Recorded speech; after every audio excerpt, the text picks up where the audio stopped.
오늘은 이제 제1회 이제 행정 절차론 요거 기출 문제부터 분석을 해볼게요. 자, 이제 만약에 이제 여러분들이 실제 시험장에 딱 들어가게 된다라고 하면 이제 시험 문제지를 이렇게 받게 될 거예요. 그리고 받으시면 파본 검사를 하게 될 겁니다. 그래서 물론 우리 문제가 이제 다른 법이랑 같이 시험을 보기 때문에 그 부분에 대해서도 같이 이제 거기서도 이렇게 논점을 찾으라고 하겠죠. 근데 이제 저희도 이제 시험 문제를 딱 받으면 이제 논점을 먼저 이제 보셔야 돼요. 그래서 예를 들면 이제 파본 검사를 하고 그 다음에 이제 실질적으로 여러분들이 펜을 들기까지 한 5분에서 한 10분 정도 시간이 있기 때문에 이제 빠르게 이제 보자마자 어떤 논점인지 정도는 바로바로 보셔야 돼요. 일단 이제 파본 검사를 한다라고 해서 딱 받았다라고 하면 일단 문제 1번에서 보시면 공청회라는 단어가 보일 겁니다. 그래서 공청회라는 단어를 보시고 1번에 있는 배점을 생각을 해보시면 공청회 40점이다. 라는 생각이 딱 드시면 아 공청회에 대해서 뭔가 많은 것들을 요구하나 보다 라는 생각을 바로 가지셔야 되고요. 그래서 문제 2번 보시면 이제 행정조사의 기본 원칙이라고 되어 있습니다. 그래서 행정조사의 기본 원칙이라고 하면 우리가 이제 두 문자로는 이제 최적 중령 비목이라고 하는 어떤 두 문자를 따놓은 게 있어요. 그래서 6가지가 이제 우리 행정조사의 기본 원칙인데 얘는 좀 시간상 내가 이제 20점에 해당하는 부분이지만 내가 요거는 원칙을 그냥 갖다 바르면 되는 아주 간단한 문제겠구나 라고 캐치를 하시고요. 그 다음에 문제 3번 보시면 행정예고의 개념과 대상 그리고 행정상 입법 예고라고 하는 부분이 나옵니다. 그래서 이거는 행정예고와 행정상 입법 예고 두 개를 어떻게 좀 쓰라는 문제인가 보다. 얘도 약간 바르는 느낌으로 생각을 하면 되겠네 라고 생각하시고요. 자, 문제 4번 보시면 이제 행정규제의 개념과 행정규제 법정주의에 대해서 논하시오라고 되어 있습니다. 그래서 얘도 우리가 알고 있는 행정규제의 개념.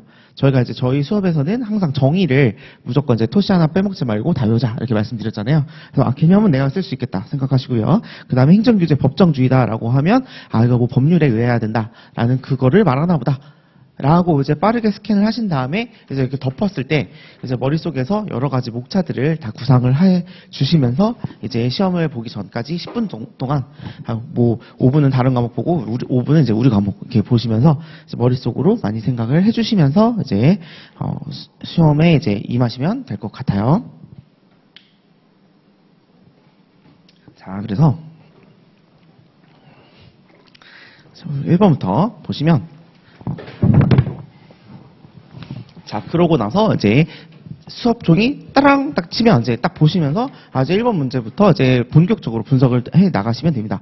그래서 1번 문제 보시면 저희가 문제는 항상 마지막 줄부터 읽기는 합니다. 그래서 보시면 행정절차법상의 공청회에 관하여 설명하시오라고 해서 이제 공청회와 관련된 무언가를 쓰는 문제인가 보다라는 생각을 하셔야 될 것 같아요. 자, 그리고 앞에부터 다시 읽으면 행정청이 불이익 처분을 하면서 공개적으로 당사자 전문 지식과 경험을 가진 사람 그 밖에 일반인으로부터 의견을 수렴하고자 공청회를 개최하려고 한다. 라고 해서 이게 앞에 있는 부분은 어떤 우리가 문제를 푸는 데 있어서 좀 중요한 부분은 아니다 이렇게 생각을 하시고 이제 보면은 공청회에 관해서 그냥 내용을 싹 갖다 바르면 되겠다 이렇게 생각을 하시면 됩니다. 그래서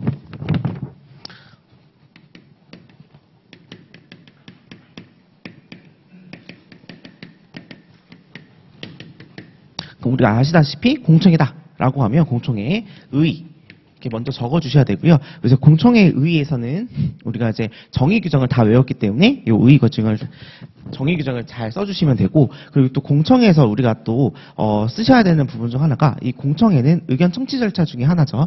의견 청취 절차 중에 청문, 공청회, 의견 제출 이렇게 있잖아요. 이 세 가지 제도가 있고 이 세 가지 제도는 그 당사자 등으로부터 어떤 의견을 수렴하는 어떤 절차에 해당한다.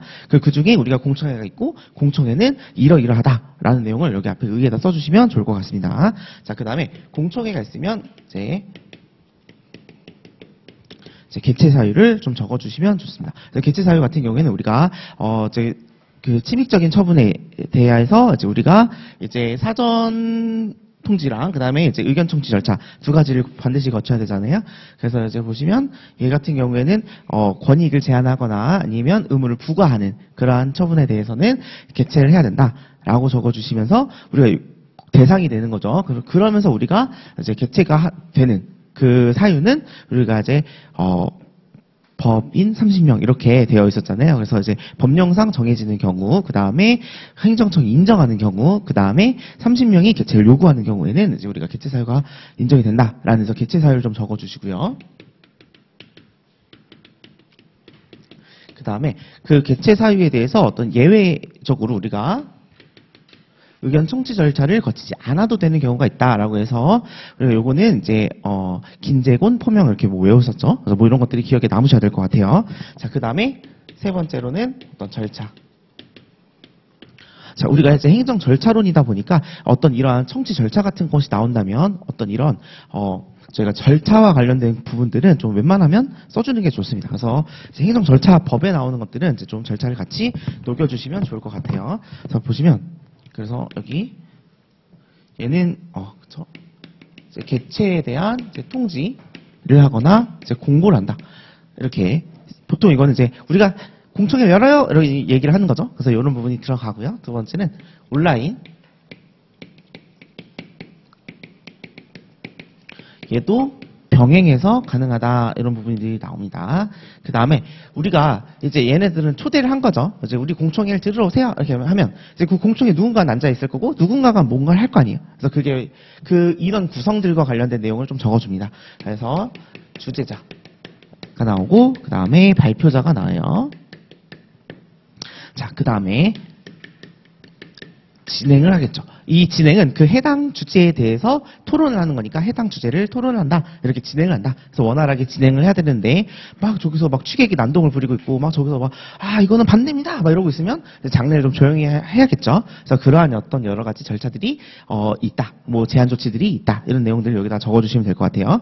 자, 그 다음에 다섯 번째로 우리가 공청회에 있는 내용은 결국은 의견을 듣기 위해서 하는 거잖아요. 그 의견 내용이 좋으면 당연히 반영을 해야겠죠. 그 다음에 우리가 행사라고 하는 게 항상 열리면 좋지만 못 열리는 경우들도 있어요. 그래서 그래서 우리가 콘서트장 가도 이제 우천시 취소될 수 있습니다. 그러잖아요. 저희는 이제 공청회를 이제 열겠습니다 했지만 못 열 수 있는 상황들이 있을 수 있죠. 이럴 때는 이제 재개최를 한다. 이런 내용이 나올 것 같고요. 그 다음에 7번. 반영을 해야 되는데 반영을 하지 않았다라고 하면 위법하다. 이런 내용들이 이제 머릿속에 생각이 나셔야 됩니다.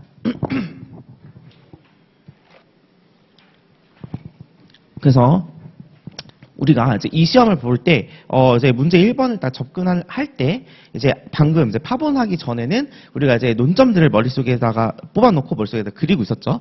그리면서 이러한 목차가 그려지고 있어야 돼요. 그러고 나서 이제 실제 시험장에 딱 들어왔을 때는 여기 안에서 이제 쓰시는 거예요. 달려야 되는 거죠. 이게 달리지 못하면 그 양을 못 채워요. 근데 만약에 그러면 이게 다 내 머릿속에 있겠냐? 이러면 이제 없다 몇 개가 그러면 이제 과감하게 좀 포기를 하시면서 가는 거예요. 그래서 저희가 좀 양을 많이 외우는 것도 한 100개를 가지고 가야 시험장에 가면 한 30개가 생각이 나거든요. 그러니까 그리고 되게 이제 그러한 되게 나 이거 떨어지면 못 된다. 나 이런 생각이 들면 한 20개 더 생각이 나거든요. 그러니까 100개를 가지고 가면 한 50개만 생각이 나요. 그러니까 이제 저희가 좀 많이 공부를 했던 거고 이런 것들이 이제 중간중간 계속 생각이 나고 쓰시면서도 또 생각이 나긴 할 거예요. 그래서 그러면 그런 부분들을 채워가지고 그 분량을 어느 정도 채워서 가셔야 됩니다. 그래서 이런 게 일단은 머릿속에 다 있어야 되는 상태예요.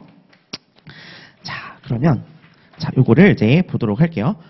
자, 저희가 요게 페이지를 제가 깜빡하고 안 넣어놨네요. 저희 첫 페이지 펴시면 됩니다. 문제 보시고 문제 다음에 맨 첫 페이지 펴시면 기본서로는 저희가 이제 67페이지나 69페이지를 피시면 되고요. 혹시 그 핸드북으로 가져오신 분들은 37페이지나 38페이지를 피시면 그 내용이 나옵니다.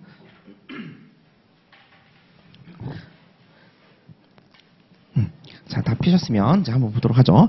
자, 그래서 여기는 우리가 이제 요 내용을 다 정리를 해놓은 거고, 이게 사실은, 저희가 이제 기출문제가 나오고 난 다음에 이제 책들이 만들어지잖아요. 그러니까 이제 마치 우리는 준비가 되어 있었던 논점이다라는 것처럼 되어 있지만, 사실은 이제 여기 있는 논점을 그대로 외워가지고 그대로 가서 바른다. 이렇게 생각하면 좀 힘들 수 있어요. 그래서 유기적으로, 여기서는 이때 이 목차랑 여기서는 이때 이 어떤 논점들을 좀 이제 종합해서 좀 쓰는 그런 연습은 좀 필요하기 때문에 어떤 이해를 먼저 바탕으로 하셔서 이제 하시는 게 좋습니다. 그래서 좀 보기 편하시라고 제가 여기는 다 밑줄 다 그어놨어요. 그래서 보시면 아주 편하죠.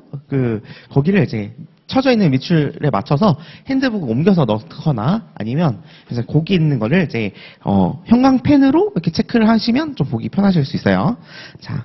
그럼 이제 의의부터 보시면 의의는 우리가 그래서 꼭 써주셨으면 좋겠다라고 하는 게 이제 의견 청취 절차다라고 해서 어떤 분류와 관련된 부분들을 넣어줍니다. 그래서 우리가 의견 청취 절차에서 청문, 공청회, 의견 제출 세 개 중에 하나의 절차다. 그리고 얘네들의 취지는 그 당사자 등으로 하여금 어떠한 의견에 대해서 듣는 것을 취지로 하고 있다. 이런 부분이고요. 그 다음에 이 공청회란이라고 되어 있죠.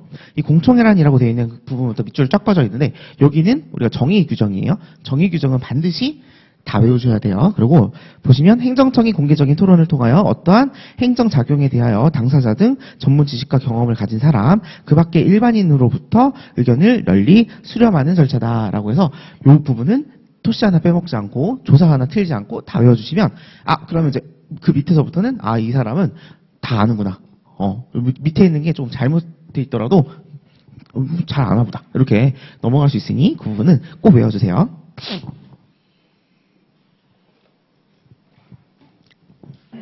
자, 그 다음에 이제 공청회에 대해서 이제 개최 사유 들어가면 이제 공청회에 대한 개최 사유는 처음에 보시면 동그라미 한번 쳐볼까요? 처음에 1번 동그라미 법령 등 할 때 법의 동그라미 하시고요.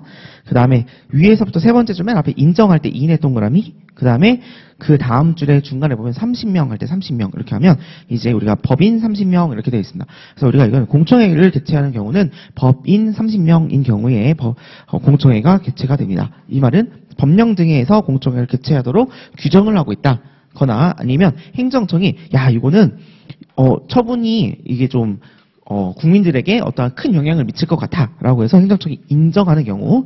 자, 그다음 세 번째는 이제 국민이 국민 생활에 어떤 큰 영향을 미칠 것 같아서 국민이 30명 이상을 모여서 공청회를 열어달라라고 할 때는 이제 공청회를 열 수 있다. 그래서 법인 30명. 그래서 개최 사유 적어주시고요. 그 예외는 자 봅니다. 1번 보시면 공공의 안전 또는 복리를 위해서 긴급히 처분을 할 필요가 있다.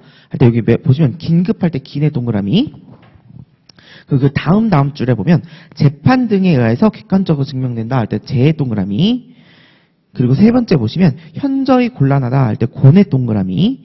다음 줄에 포기한다는 뜻을 명백히 표시할 때 포에 한번 동그라미하고 명에 동그라미 해주시면 그래서 우리가 긴재곤 포명이라고 하면 이제 요거는 이제 의견 청취 절차에 있어서 예외 사유 이렇게 들어갑니다.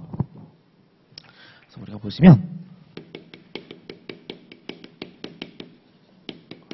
이제 사전 통지 같은 경우에는 우리가 권익을 제한하거나 의무를 부과하는 처분에 대해서 이제 사전 통지를 하죠. 근데 이거 우리 예외적인 경우가 이제 긴, 재, 곤 이렇게 딱 들어가 있어요. 그 다음에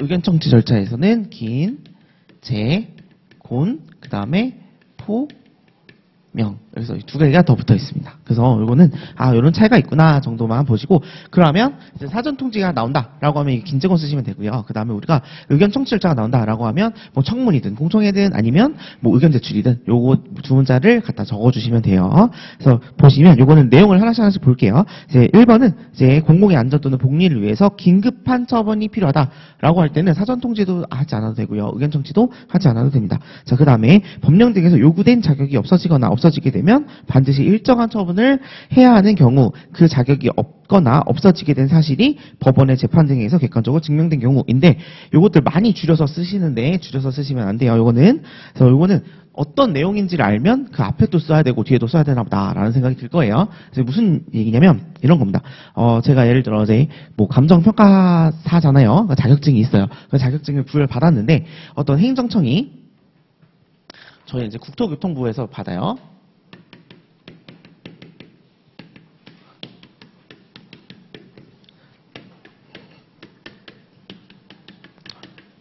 자격증을 일단 부여를 했는데 저희가 뭔가 좀 잘못합니다. 뭐 예를 들어 뭐 잘못된 감정평가를 한다든지 아니면 뭐 뇌물 받는다든지 뭐 한다든지 하면 저희 자격증이 잘릴 수 있거든요. 그러면 이제 자격에 대한 취소 처분을 하겠죠.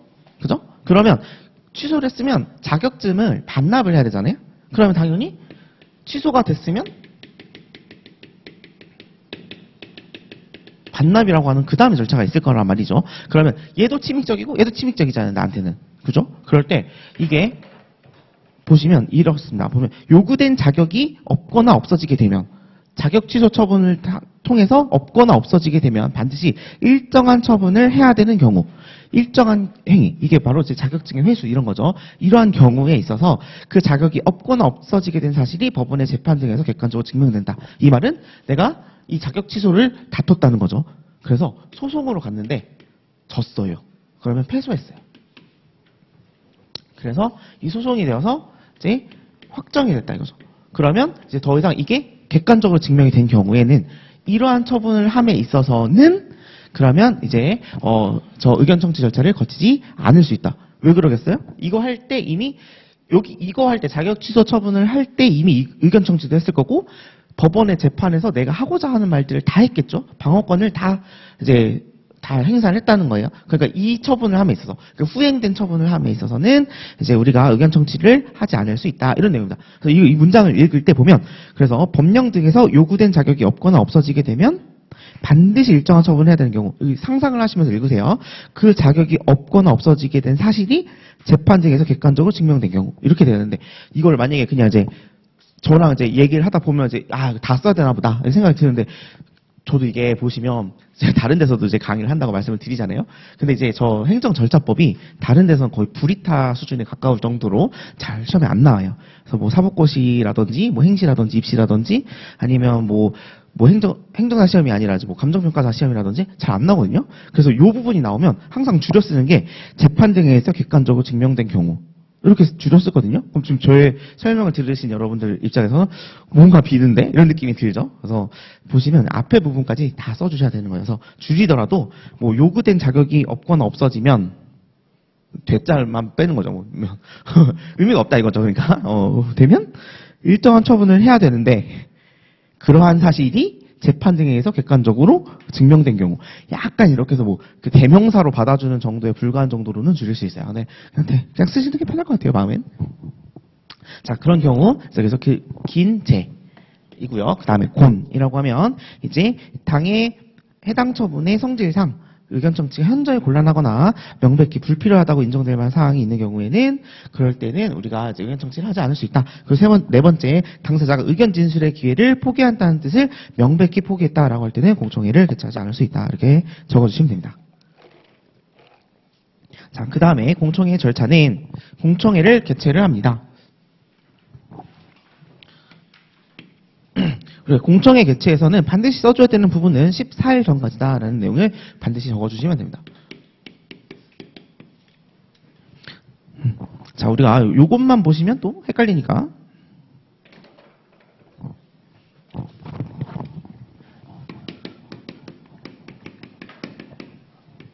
사전 통지 있죠? 사전 통지는 10일 이상. 이죠? 그죠? 그 다음에 10일 이상의 기간을 정하여 통지를 해야 되는 거고요. 그 다음에 청문도 10일. 자, 10일 전까지. 그 다음에 우리가 저게 뭐냐? 공청회. 얘가 이제 14일. 이렇게 좀 차이가 있죠. 이거는 이제 알고 계시면 좋을 것 같고요. 자, 그 다음에 우리가 이제 그러면 저기서 어떤 이제 보시면 이 청문회에 대해서 통지다라고 하면 어떠한 초대장을 보내는 거다 이런 개념이라고 생각을 해주시면 될 것 같아요. 그래서 여기 보시면 법문상으로는 우리가 어떠한 내용 등을 이제 알려줘야 된다 이렇게 되어는 있습니다. 그래서 보시면 이게 여기 밑줄 그어져 있긴 하거든요. 여기 보시면 그 공청회 개최 보시면 14일 전까지 해서 동그라미 1번부터 보시면 제목할 때 제에만 밑줄이 그어져 있을 거예요. 그 밑줄마다 따라서 동그라미를 치시면 그게 두 문장이긴 해요. 그래서 제1, 장, 내, 발표자, 신, 정, 그 이렇게 있거든요. 그래서 얘는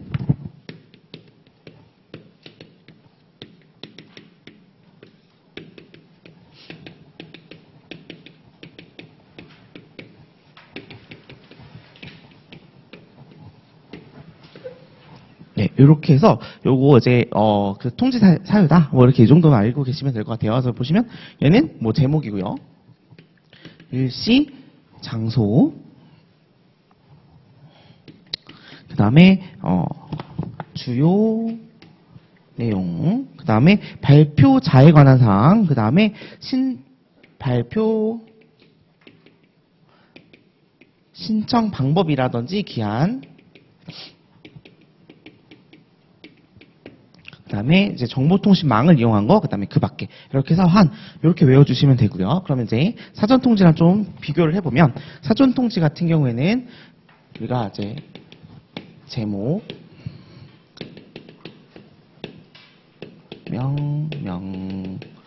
명칭, 주소 이 되는 사실, 그 다음에 내용, 법적 근거, 의견을 제출할 수 있다는 뜻, 그 다음에 의견 제출 기관의 명칭, 주소, 그 다음에 기한. 이렇게 했어요. 요거는 이제 사전 통지와 관련된 내용이고요. 여기서 보시면 사전 통지는 어떠한 처분에 대한 제목을 적어주시고요. 그 다음에 그 처분하는 상대방에 대해서 성명, 명칭, 주소 이런 거 적어주시고요. 그 다음에 그 처분의 원인이 된 사실을 적고, 그 다음에 내용과 법적 근거, 그 다음에 의견 제출이 가능하다는 뜻, 그리고 의견 제출을 만약에 하지 않는다라고 하면 우리가 어떻게 처리하겠다라는 내용을 넣고요. 자, 그 다음에 명칭과 그 의견을 받는 의견 제출 기관의 명칭과 주소, 그 다음에 의견 제출 기한, 이렇게 해서 이렇게 써주시면 이게 이제 사전 통지에 대한 통지 사항입니다. 그래서 여기는 우리가 이렇게 얘기를 했어요. 그래서 사전 통지에 대표적으로 우리가 뭐 예를 들면 이 사람이 영업 정지 처분을 해. 근데 이 사람이 미성년자에게 주류를 판매를 했어요.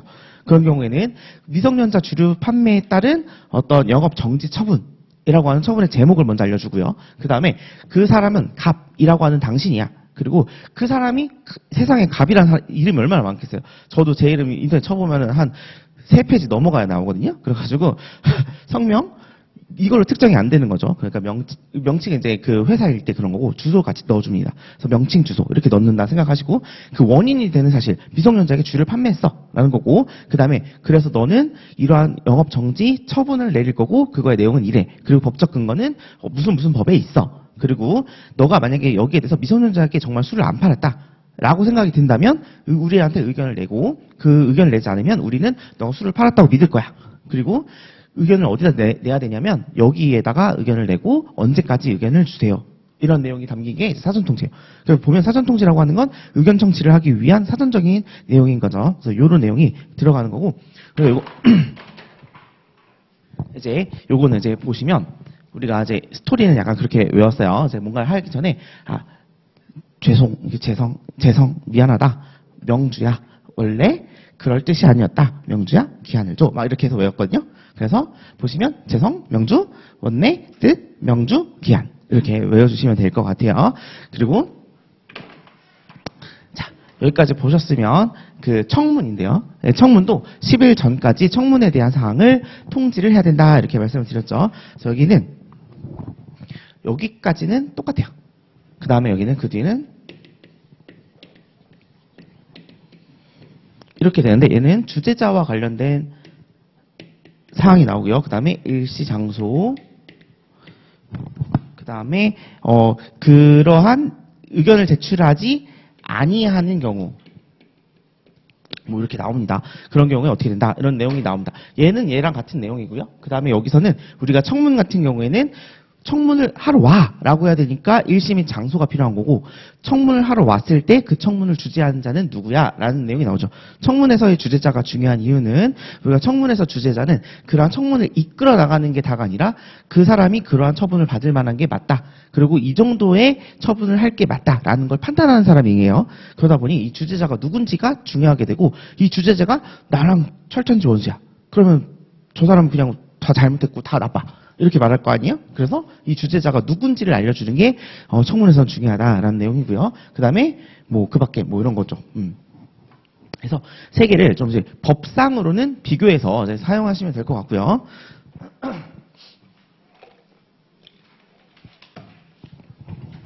그리고 이제 만약에 이걸 외우는 게 너무 힘들다라고 하면 이거는 그냥 외워주시면 괜찮으니까 한번 외워주시고, 옆에 있는 것도 외워주시고, 사실은 이 청문이랑 공청회랑 이제 그 별표 서식으로 들어가 보면 두 개가 같은 서식을 쓰고 있어가지고, 그 내용이 사실은 같은 걸 쓴다고 봐도 무방은 하긴 해요.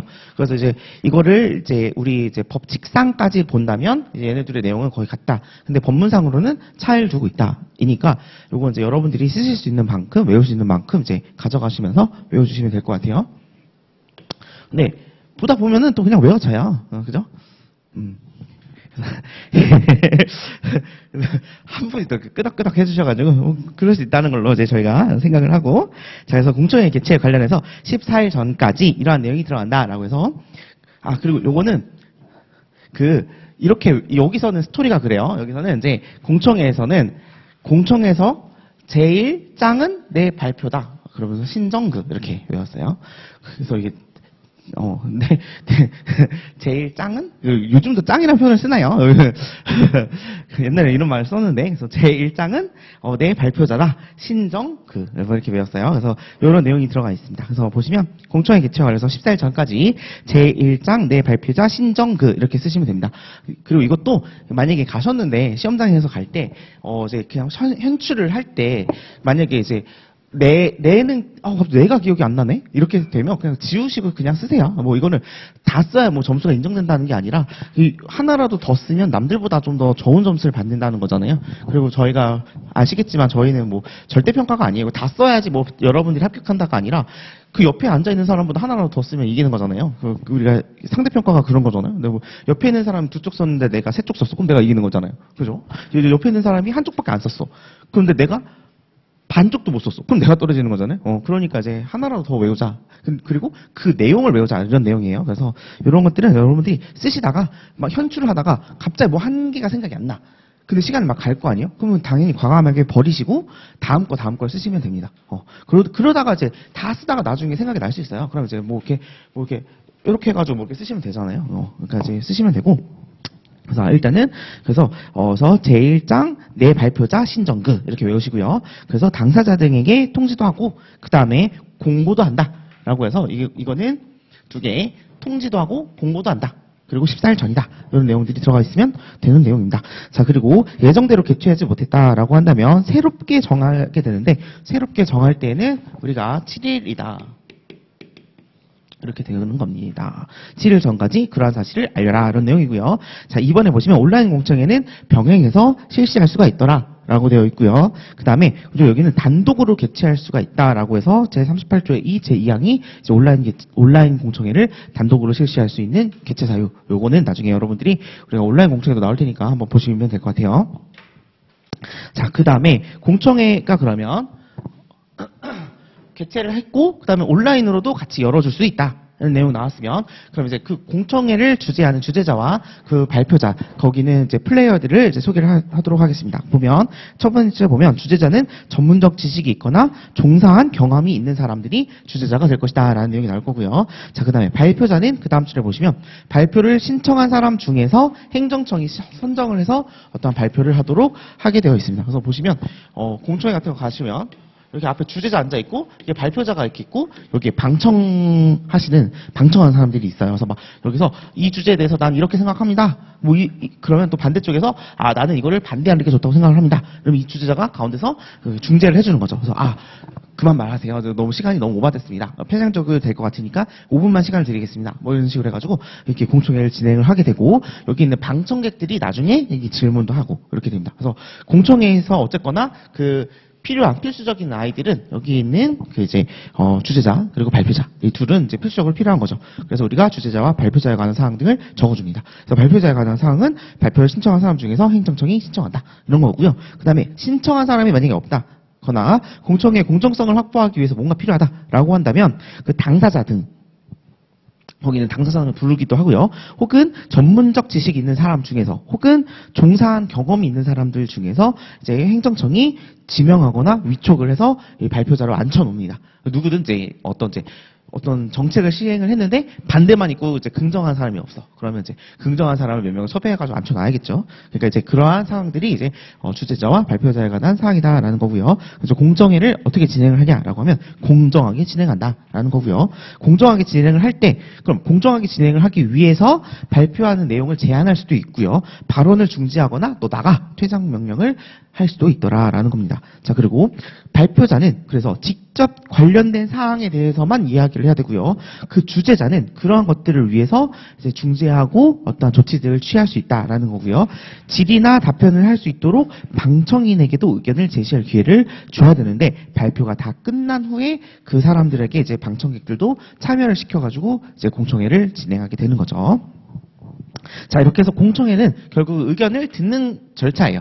그래서 우리가 공청회를 언제 엽니다라고 다 알려주고요. 그러면 온라인 공청회도 같이 열 수 있습니다라는 거 알려주고요. 그 다음에 주재자랑 발표자를 선정해서 앉혀놓고 우리가 진행을 했어요. 그러고 난 다음에는 우리가 그 내용이 이거는 우리가 받아들여야 될 것 같은 내용이야 라고 한다면 반영을 해야겠죠. 그래서 보시면 5번 상당한 이유가 있다라고 한다면 반영을 해야 한다 이런 거고요. 그럼 만약에 아까 말했던 우천시 그런 경우에 재개최를 할 수 있다라고 말씀드렸고요. 새로운 사정이 발견되었다면 공청회를 다시 개최할 필요가 있다라고 한다면 다시 개최할 수가 있다라는 거고, 얘는 뭐 긴급하게 해서 뭐 취소가 되었다든지 하면 7일 전에 새롭게 바꿀 때 7일 전까지 다시 알려야 되잖아요. 얘랑 같이 연결해서 보시면 되겠다 생각을 하시면 될 것 같아요. 자, 그리고 이 반영은 반영하지 않았을 때는 위법하다라는 거고, 그 위법성의 정도는 그 절차적 하자의 독자적 위법성을 인정하는 견해에 따라 중대 명백설에 따라 취소 정도 하자 정도에 해당하지 않을까 이렇게 적어주시면 될 것 같아요.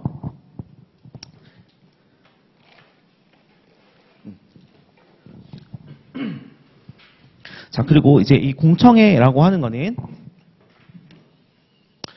사실은 우리가 이제 배울 때는 그 침익적인 처분에 대해서 어떤 의견 청취 절차 중에 하나인 공청회다 이렇게 배우긴 하죠. 그런데 이게 사실은 보시면 그 뒤에 입법 예고도 있고 행정 예고 있잖아요. 그쪽에서도 다 공청회랑 온라인 공청회 규정을 다 준용하고 있어요. 사실 그래서 이게 어떤 침익적인 처분에 한정해서 사용되는 제도는 아니에요. 근데 우리가 배울 때 카테고리상 거기에 들어가 있을 뿐인 거예요. 그래서 우리가 이제 공청회다라고 하면 어떠한 정책이나 어떠한 입법 같은 거를 실시함에 따라 어떤 의견을 수렴하는 되게 광범위한 의견 청취 절차다 이렇게 생각을 해주시면 좋을 것 같아요. 자, 여기까지 하시면 이제 1번 물음이 이제 여러분들이 끝이 나게 되고요. 자, 2번 물음 넘어갈게요.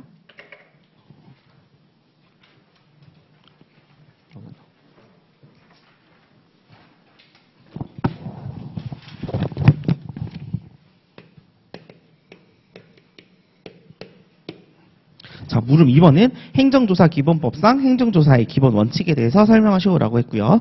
여기는 우리가 다 알고 있겠지만 이제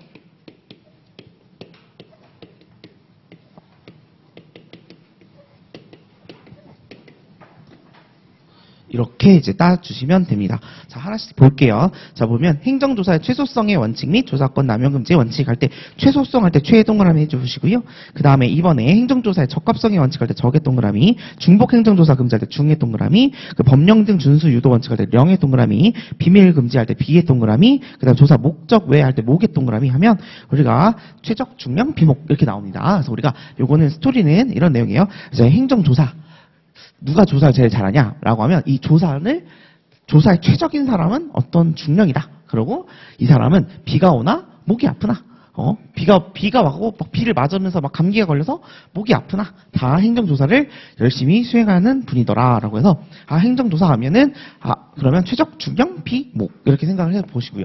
6개이고 요거는 이제 보시면 하나씩 내용을 볼게요. 행정조사의 최소성의 원칙 그리고 조사권 남용 금지 원칙이다라고 해서 조사 목적을 달성하는 데 있어서 그 필요한 최소한의 범위 내에서 실시를 해야 되고 이러한 조사권을 남용해서는 안 된다 이런 내용이 나옵니다. 그래서 우리가 이런 것들이 나중에 중복 행정조사 금지 원칙과도 같이 연결이 되면서 같은 비슷한 맥락에서의 내용입니다. 그래서 우리가 이제 행정조사다라고 하는 게 사실은 그냥 단순히 행정청이 어디 우리 모르는데 나와가지고 그냥 막 뭔가를 조사하고 간다 이런 조사가 아니잖아요. 이게 보통은 어떤 어떤 우리에게 행정 처분을 내리기 전에 앞서서 어떤 행정조사를 하는 경우일 수도 있고, 그 다음에 어떤 통계나 이런 작성을 위해 하는 경우도 있을 수 있지만 귀찮잖아요. 사실 우리는 귀찮고 뭐 짜증나기도 하고 뭐 그러니까 이제 우리가 조사를 할 때는 최소한의 정도만 조사를 해라라는 내용입니다. 그래서 목적을 달성하는데 필요한 최소한의 범위 내에서만 해라라는 내용이고요. 행정조사는 적합하게 해야 된다라는 거서 그래서 조사 목적에 적합하도록 그러니까 예를 들면 회계적인 내용만 우리가 이제 조사 대상이다라고 하면 최소성의 원칙에 따라서 그것만 해야 되는 것도 맞지만 그다음에 우리가 조사하러 온 김에 이것도 해보고 저것도 조사해보고 털어서 먼저 안 나온 사람이 어디 있겠냐 말면서 막 이러면 안 된다 이런 거죠. 그래서 적합하게 제한을 해야 되고 대상자도 적합하게 선정을 해라 뭐 이런 내용입니다. 다 비슷한 내용이기는 합니다. 그리고 이제 세 번째 보시면 중복행정조사 금지 원칙 이런 부분은 유사하거나 동일한 사안에 대해서는 공동조사를 한다든지 이런 방법을 실시함으로 인해서 행정조사가 중복되지 않도록 할 필요가 있다라는 거고요. 그리고 법령 등을 준수하는 원칙이 아니에요. 여기는 법령 등을 준수하도록 유도하는 원칙입니다. 그래서 중요한 건 유도 부분이 중요해요. 그래서 우리가 이거를 우리가 행정조사의 대부분은 이제 그 사람들이 어떤 행정처분을 하기 앞서서 행정조사를 하는 경우들이 많은데 이 사람이 그래 너 잘됐다. 너 한번 털어보자. 털어보고 너는 이제 바로 이제 영업 정지다. 아니면 영업 취소다. 이런 식으로 그 처벌이나 과벌의 목적을 두고 조사를 하는 것이 아니라 어떤 그 사람이 이런 부분들이 실수했고 잘못한 부분들이 있을 수 있으니 앞으로는 좀 고치세요 라고 하는 시정의 목적을 가지고 법령 등을 준수하도록 유도하는 이제 초점을 두고 중심을 두어서 이제 해야 된다라는 부분입니다. 그다음에 비밀 누설 금지 원칙은 우리가 조사를 하면서 알게 된 사실에 대해서 이제 비밀을 누설해서는 안 된다라는 내용이고요. 그다음에 6번 마지막은 이제 목적 외의 정보를 이용하거나 제공해서는 안 된다라는 겁니다. 이거 페이지 안 말씀드렸나 봐요. 페이지로는 저희가 기본서는 375페이지고요. 저희가 이거 핸드북으로는 121페이지예요. 자, 그래서 요거는 이제 다 끝났는데 말씀드리네요. 죄송해요. 그래서 이거는 이제 목적 외에 이용이나 제공을 금지한다라는 내용인데요. 그래서 조사 목적 외에 이용이나 타인에게 제공해서는 안 된다. 요거까지만 가져가시고요. 그러니까 앞에 있는 밑줄은 여러분들이 만약에 조금 더 여유가 된다라고 하면 챙겨주시는 건데 이제 보시면 다른 색깔로 이제 이렇게 만약에 이거를 이제 뭐 형광펜으로 친다고 하면 그 앞부분은 좀 다른 색깔로 쳐주시는 게 좋은데 보시면 다른 법률에 따라 내부에서 이용을 하거나 다른 기관에 제공하는 경우는 제외한다라는 겁니다. 그래서 보시면 이제 우리가 조사 목적 외에 우리가 그 정보를 이용해서도 안 되고요. 그 다음에 타인에게 제공을 해서도 안 되는 건데 그 목적 외로 이용할 수 있는 첫 번째 이유가 다른 법령에서 규정을 하고 있으면서 내부적으로 이용하기 위한 경우에는 가능하고요. 두 번째, 타인에게 제공하면 안 돼요. 그런데 이제 다른 법률에 따라 다른 기관에게 제공하는 경우에는 우리가 타인에게 제공이 가능한 거죠. 그래서 거기에 대한 매칭을 시켜서 요거에 대한 예외, 요거에 대한 예외 이렇게 매칭을 하셔가지고 외우세요. 자, 여기 하시면 이제 우리가 문제 2번 보셨고요. 이런 2번 문제 같은 경우는 조금 짧게 쓰긴 했지만 이런 것들은 이제 여기서 짧은 대신 다른 데서 조금 더 쓰시면 좋을 것 같고 여기는 이제 보통 한 10분 동안 쓰시면 안 돼요. 이런 문제, 이런 분량의 문제들 한 7분 정도 안에 끊으셔야 돼요. 이런 거는. 이런 답안은 7분 안에 멈추셔야 돼요. 그래서 이게 시간을 좀 십시일반을 좀 해가지고 여기서 3분이 빠지잖아요. 그러니까 이제 빠진 3분을 다른 데 좀 넣거나 아니면 문제 분석을 하시는데 조금 사용을 하시면 됩니다. 자, 그 다음에 물음 3번. 우리 물음 3번 보기 전에 4번 먼저 볼게요.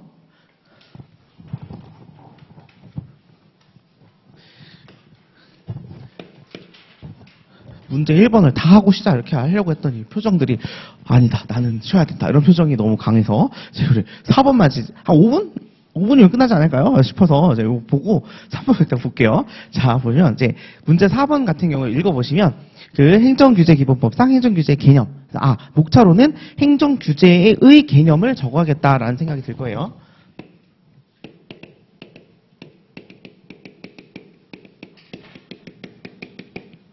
자, 그 다음에 2번 보시면 행정규제 법정주의에 대해서 설명해라 라고 해서 법정주의 이렇게 기억이 이렇게 목차는 이렇게 설계가 돼야 되나 보다 이렇게 생각을 하시면 될 것 같고요. 우리가 요거는 페이지로는 기본서 145페이지 그 다음에 핸드북으로는 133페이지에 나옵니다. 자, 그리고 이제 머릿속에서 좀 기억을 해보시면 우리가 행정 규제에 대한 개념, 우리가 요거는 정의거든요. 그래서 정의는 우리가 외웠으니까 앞에는 갖다 쓸 수 있겠다 생각을 하시고요. 법정주의는 당연히 여기 안에도 의의가 들어와 주셔야 될 것 같아요. 그 법정주의에 대한 내용은 뭐냐 이런 거죠. 그래서 법정주의는 결국은 법률에 근거를 해서 행정 규제를 해라라는 거죠. 그래서 여기 법률에 근거해라 이런 내용이 나올 거고요. 그럼 법률에 근거하지 않으면 어떻게 되냐? 근거하지 않으면 부과할 수 없다. 이런 내용이 나올 거고요. 그러나 예외적으로 우리가 법률이 아니다 하더라도 이 법률에서 구체적인 범위를 주어서 위임을 하고 그 위임의 범위 안에서 세부적인 내용을 이제 꾸려 나간다라고 하면 이게 법률이 아니다 하더라도 뭐 대통령령이라든지 부령이라든지 뭐 행정규칙에 또 이제 위임은 가능하다. 이런 내용들이 여기 담기겠다. 이렇게 생각하시면 됩니다. 그래서 보시고 자, 그래서 문제 4번 보시면 행정규제 개념이다라고 하면 요거는 다 외워주셔야 돼요. 행정규제란 국가나 지방자치단체가 특정한 행정 목적을 실현하기 위하여 국민의 권리를 제한하거나 의무를 부과하는 것으로서 법령 등이나 조례, 규칙에 규정되는 사항을 말한다. 이런 거고요. 이제 행정규제 법정주의다라고 하면 보시면 행정규제를 하기 전에 기준과 한계를 법률로서 명확히 규정을 하고 해야 한다라는 것이고요. 이거는 왜 필요하냐라고 하면 법적 안정성과 국민들로 하여금 예측 가능성을 보호하기 위해서 우리가 행정규제를 법률에 정하도록 하고 있다. 이런 부분이 들어가면 됩니다. 그 다음에 행정규제의 법정주의의 내용은 1번 보시면 법률에 근거해야 된다라고 되어 있고요. 알기 쉬운 용어로 구체적이고 명확하게 규정을 해야 된다라는 부분이 나온다. 그 다음에 2번 다음에 3번 먼저 내려가서 보시면 행정기관은 법률에 근거하지 않는 규제다라고 하면 국민의 권리나 제한하거나 의무를 부과할 수 없다. 이렇게 돼 있어요. 그래서 법률에 의해야 된다. 원칙, 그 다음에 그 원칙에 맞는 내용인 거죠. 자, 그 다음에 2번 넘어오시면 법률에 근데 규정을 해야 되는데 법률에 규정하지 않는 이제 행정입법이 우리가 행정입법이라고 하는 게 이제 법률은 입법, 국회에서 만드는 거잖아요. 그 국회에서 만드는 것을 행정부에서 집행을 하는 건데 집행을 하는 과정에서 이게 뭔가 안 맞아. 그럴 수 있죠. 실무적으로, 쟤네들 또 이상한 거 만들어 놨네. 막 이럴 수 있잖아요.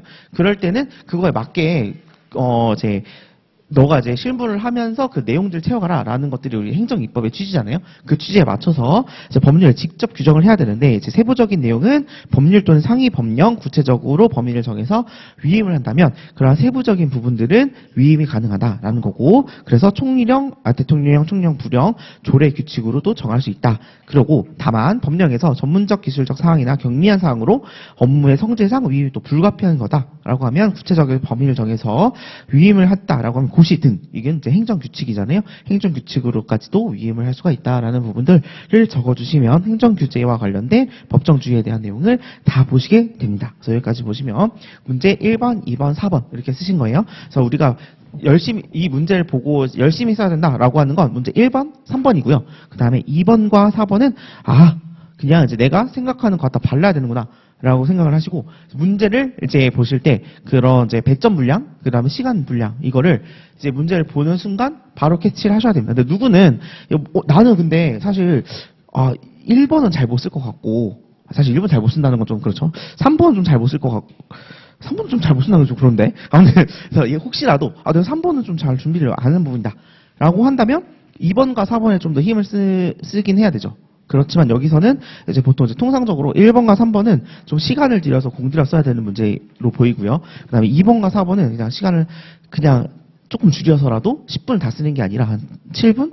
5분? 이렇게 쓰시면서 갖다 바르고 나머지에다가 목차 설계를 사실 1번과 3번 같은 경우에 목차 설계를 좀 하셔야 되는 부분이요. 3번은 이제 저희가 이제 쉬고 나서 이제 목차 설계를 어떻게 하는지를 또 설명을 드릴 건데 이제 이런 경우는 이제 스킬적으로는 이제 시간을 1번과 3번에 좀 더 배분을 해야 된다. 이런 거는 문제를 여러분들이 많이 풀어보시면서 이제 좀 감을 잡아가시면 될 것 같아요. 그리고 이제 11시에 다시 수업 시작할게요.